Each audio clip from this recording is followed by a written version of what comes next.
নামাজ যারা পড়ে না ঘাড় ধরে ধরে তাদেরকে আনেন। কেন নামাজ পড়বা না?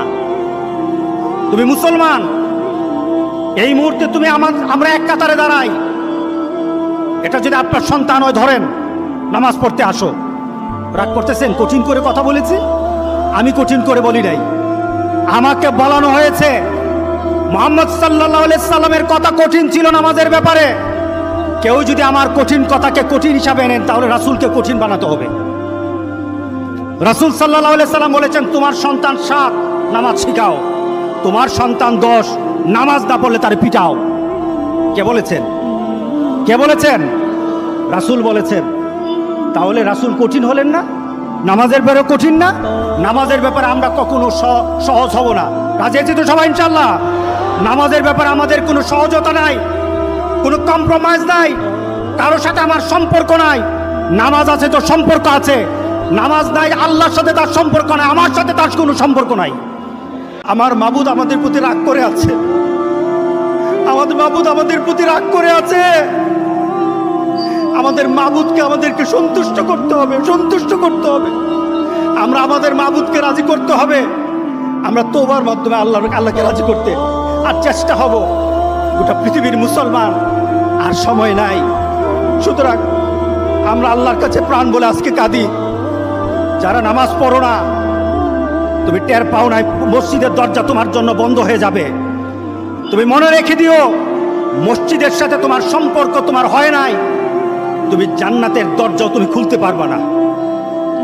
তুমি এখনো বেনামাজি, এখনো সকালবেলা তুমি ঘুমাও, এখনো তুমি আল্লাহকে ভুলে আছো, এখনো তোমার কাছে তওবার কথা তোমার চিন্তাতে আসে নাই।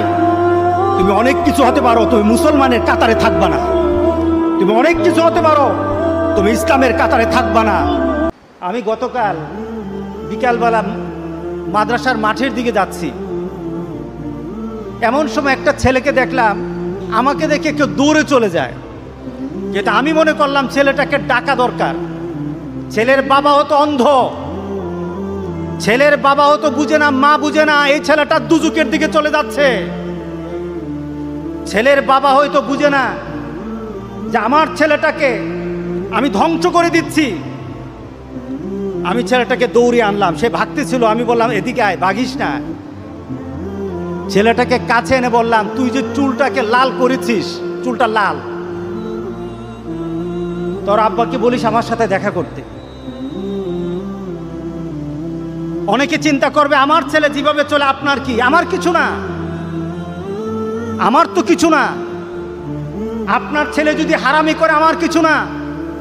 আপনার ছেলে যদি বেনামাজি হয়, আমার কিছু না।